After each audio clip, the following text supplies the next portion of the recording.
Namaste everyone. Jai Hind. God bless America. I am Sunita Vishwanath, Sunita Viswanath, and I am with Hindus for Human Rights. I am Hindu and I was born in India and I live here in the United States, in New York City. I love my faith. I love the country where I was born, and I love this country, which is my home. I'm here to raise my voice against the atrocities taking place in India in the name of my religion.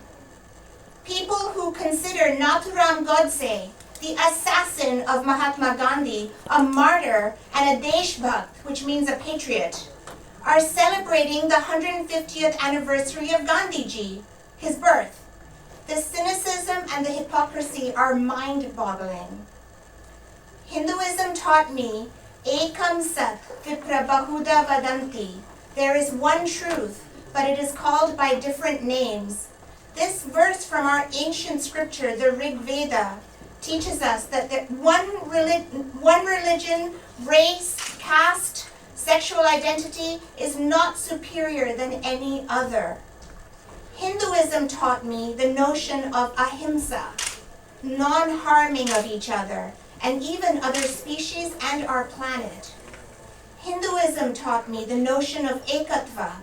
We are all one, and God, or whatever we consider divine, is equally and identically present in every one of us.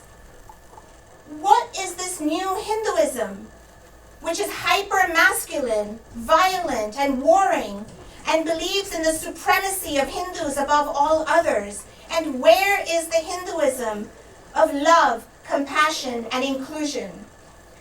I was horrified in 1992 when I saw images of mobs of people, Hindus like me, Hindus who look like my parents and my aunts and uncles, razed to the ground a mosque.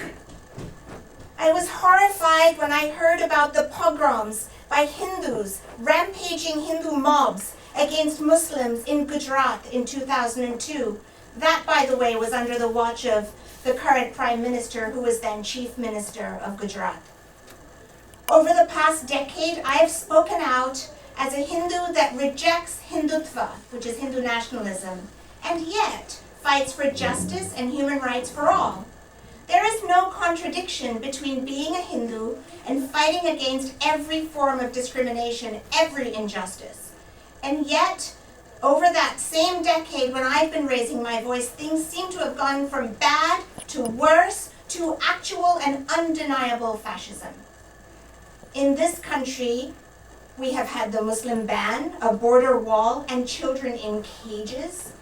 In India, my other country, we have had over 100 lynchings by Hindus, from Muhammad Akhlaq in Dadri in 2015 to Tabriz Ansari in Jharkhand this year, and at least 100 in between. We have seen the wrongful arrest and outright murders of brave dissenters, and most recently, we are seeing almost 2 million people, mostly Muslims, rendered stateless by the travesty known as the National Register of Citizens. There are now, as the previous speaker mentioned, there are now temporary detention camps that house thousands of these non-citizens, and according to Vox and the New York Times, 10 permanent detention camps are being built as we speak. If we are on the road to concentration camps, then what is next? We see the most recent nightmare in Kashmir. What is the reason that Hindu majoritarian government saw fit to wage a coup in the dead of the night? Why did they turn the state into a non-state? In fact, a prison where people cannot contact each other or the outside world. My close friend, a Kashmiri, has not been able to reach her parents for 46 days. Why did they increase the troop presence? And why are they cracking down on any protesters with violence, arrest, torture, and worse? The reason it's so clear is that they are Hindu nationalists who want to turn not just India but the entire subcontinent into a Hindu Rashtra. a Hindu region, a Hindu country. And anyone who is Muslim or Dalit or Christian or Sikh, you better beware. Anyone who will not say Vande Mataram or Jai Shri Ram, and even if you do say Vande Mataram or Jai Shri Ram, you will be thrashed and you could be killed. Ram Rajya is a phrase that they use, which is the kingdom of Lord Rama. Ram Rajya is actually a land of justice and peace and the well-being of all. It is the beloved kingdom that Martin Luther King Jr., the Christian freedom fighter whose inspiration was Mahatma Gandhi, dreamed of. The dreams of Gandhi and King are now being butchered just as these two great men were butchered. And in this antithesis of Ram Rajya that is being born and grown in front of our very eyes is the hell that they gave their lives to avert.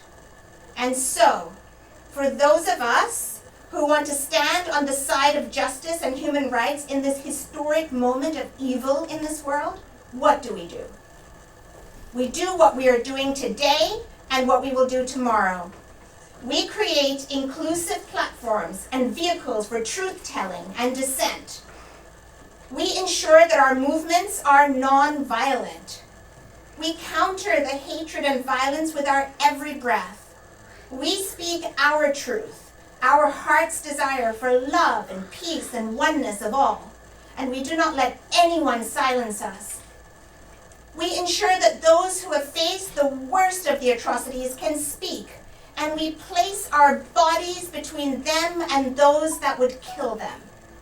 And if, like me, we are Hindu, we invoke our gods and goddesses who require our active commitment to Loka Sangraha, a world where there is peace among all people and our planet is honored and protected.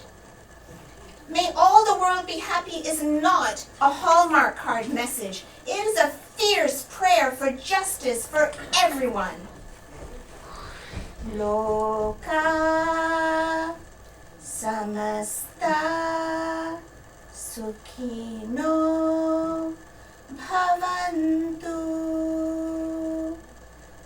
Loka samasta sukhino bhavantu. Loka samasta sukhino